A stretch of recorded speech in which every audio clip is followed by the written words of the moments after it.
Um, this is the thing. Je vais parler en français. Voilà, c'est des conditions qu'on ne connaît pas forcément nous-mêmes d'un point de vue de l'autre côté de la barrière. Une fois, merci encore de votre transparence à tous les deux par rapport à ces réflexions-là, parce que nous présente toujours les vins comme étant presque magiquement faits, et de comprendre derrière la réflexion et la réaction sur si peu de temps pour sauver une vendange, comprendre comment travaillent les raisins et surtout continuer avec certains protocoles aussi de vinification, c'est-à-dire ne pas utiliser certains produits et ou aides pour garder une éthique de travail sur ces vins. En quelques jours, il fallait vraiment savoir que les feux étaient vraiment à côté, qu'il avait fallu évacuer les villes. Enfin, c'était vraiment une ambiance apocalyptique. Hein. C'était beaucoup de personnes qui sont décédées dans ces feux. Donc c'est vraiment... je pense que merci encore d'être aussi transparent par rapport à tout ça, et surtout quand vous goûtez le résultat final et le vin. Moi, je suis de plus en plus en demande par rapport aux vignerons sur vraiment une transparence, même les difficultés, parce que ça nous aide vraiment à comprendre aussi ce qu'il y a dans la bouteille et pas avoir des jugements trop hâtifs quand on ne comprend pas. Et quand on voit un résultat comme ça, je trouve ça vraiment admirable quand on voit le travail derrière. It's actually very surprising to hear, to taste the wine after hearing this, and there's absolutely no trace of smoke taint. We do taste a lot of wines that have some. You said that you put everything in. You didn't have that cœur de presse as you usually do. Is it something you fear for the future? Is what you did enough to get away in every vintage? Or because just like climate, the fires will also be very different every time, will have a different impact. Do you think this is something you're going to have to reinvent every year? That this technique is not something that can be carried forward for every case of fire? Well, it's a great question. And so, for better or worse, in 2020, we make wine from 24 different parcels spread amongst about 200 kilometers circle. So we had wines that were every single vineyard, all 25 had the impact of wildfire that year, but each one was a different source fire with different proximities, different material that was causing the burns, and different lengths of time. So we had to make a lot of experiment in 2020. Many of my peers chose not to pick that year, especially with the red grapes, because the skin contact necessity meant that there was higher likelihood of problems. We made the decision that this is now, it's not the future. Climate change is affecting us now. And so it's something we will almost surely likely deal with, maybe not with every vineyard in 1 year, but with some vineyards like frequently. And so if we don't take the time to learn and understand what our choices are, then we could lose the business and we could lose what we're trying to do, and trying to create. And so I do expect this to be an occurrence for us in the future. And I will say that when I started this career in Oregon in 2010, I look forward to August and Veraison starting, and then harvest in mid-September, and it was exciting to me. And one of the greatest challenges now is this last 5 years, we've had 3 years with fires in them, and I'm just like nervous. Please don't catch on fire. Please don't catch on fire. But we have ways to deal with it if we can. And the hardest thing is, even though we have these things that we can do with, the making of a Vin de Garde, a wine that we adore for the future, is pretty much out of the question. Everything has to go to a much more immediate consumption, the more vin de soif, glou kind of wine, because they have to be consumed quickly, because these compounds are both free and bound. And we can remove the free ones with the processes I told you, but we cannot remove the bound ones without mechanical or chemical. and the bound ones will eventually release in the wine at some point because of oxidation and hydrolysis. So the liquid exchanging against the molecule, coupled with an oxidative molecule, eventually it will break apart. Sorry, just really quickly, is there already an understanding about how and when that happens? Or It's not at so all? different for every wine.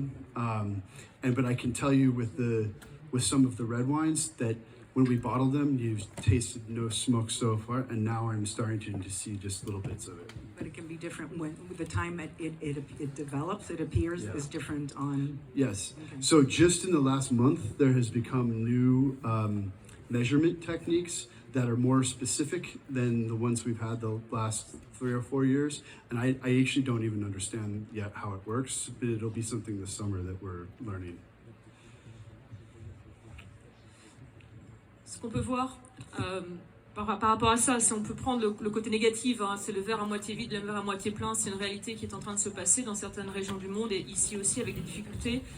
Ce qu'on peut voir ici, c'est aussi une créativité, une inventivité, une réactivité par rapport à ça et comment est-ce qu'on peut trouver des nouveaux modèles, des nouvelles techniques pour continuer à avancer, continuer à progresser. Je vais poser 2 questions très rapides et après on va me poser une question à est-ce qu'elle est de Cork Supply, Christina, très rapidement.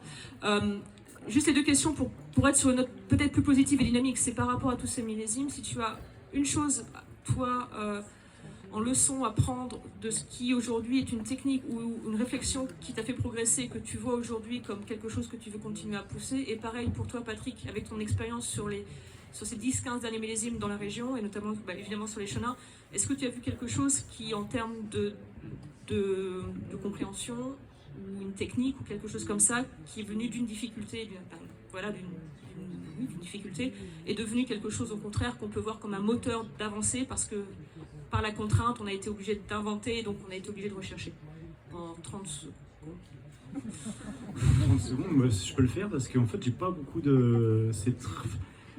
Ça va vite entre l'observation, enfin, le constat, l'observation, la recherche en formation avec les collègues, et puis l'observation. En fait, c'est pendant 3 ans que c'est des processus qui, j'ai pas les réponses encore globalement. Je sais, j'ai compris quand même qu'il fallait être beaucoup plus rigoureux en termes de suivi vinification, qu'il fallait quand même réfléchir en amont, à savoir à la vigne. Ok. Après, j'ai rien de révolutionnaire dans ce que j'ai compris ou apporté encore, quoi. Après on est 2021 où on est content parce que c'est tellement facile, c'est dommage qu'il n'y ait pas de raisin, mais ça va s'enchaîner, c'est évident. 2022 c'est parti pour... donc on voit les progrès, mais de là à dire qu'on a trouvé la solution, c'est un bien grand mot. C'est pas forcément trouver une solution, mais avoir quelque chose qui est un positif qui sort du négatif. C'est un petit peu ça l'idée. Encore plus de rigueur, je pense. C'était nécessaire, peut-être. Ouais. Patrick, en 30 secondes, et après bouchon, et après question, et après on enchaîne. Oui, c'est intéressant, parce qu'en fait, on a le cas de Thomas qui est dans la réactivité par rapport à des phénomènes qui sont... tout de suite là, et puis une réflexion qui peut être plus longue sur le réchauffement climatique. Donc en fait, donc là il y a un process qui est très honnête et très intéressant à suivre dans l'urgence. Et puis à côté de ça, il y a le questionnement, et je reviens à la question que tu m'as posée. Moi, je pense qu'il y a un grand changement incontestablement. Et tout part quand même de la vigne. Enfin voilà, ce que je vois moi, et que ce soit dans le sud ou ici ou ailleurs, et dans le sud ils peuvent en parler.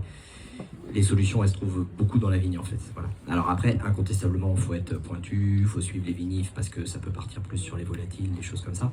Mais sur le principe, la biodiversité, l'enracinement, quand on parle de maturité phénolique, d'acides qui trop précocement sont cramés par la chaleur, tout ça, ça part par l'équilibre de la plante déjà, pour être un peu plus serein, même si on peut être dépassé par une canicule, par des états de sécheresse ou autre, ou parfois des orages juste avant les vendanges. Enfin bon bref, au-delà de ça, tout part de là, et on est plus serein. Après, incontestablement, il faut suivre, et ça je le conçois. Alors après, vin de fruits, puisque parler de glouglou, ou vin de terroir, sur le principe, ça c'est autre chose, c'est plus de la vinification pour moi. J'ai envie de dire l'effet millésime, cette espèce d'urgence, c'est là, c'est ici, hein, on le voit ici, hein, on est bien. Voilà. c'est la végétation, quoi. Très bien. Juste pour Christina, pour juste la question par rapport à votre travail, vraiment en 30 secondes. C'est quoi aujourd'hui les techniques que vous mettez en place pour gérer les questions de goût de bouchon et de contrôle des bouchons?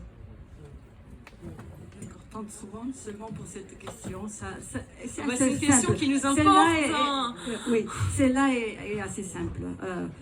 Dans le côté de la variabilité qu'on a commenté le matin, c'est évident pour nous qu'il faut améliorer toutes les technologies d'extraction d'arômes, de contrôle individuel.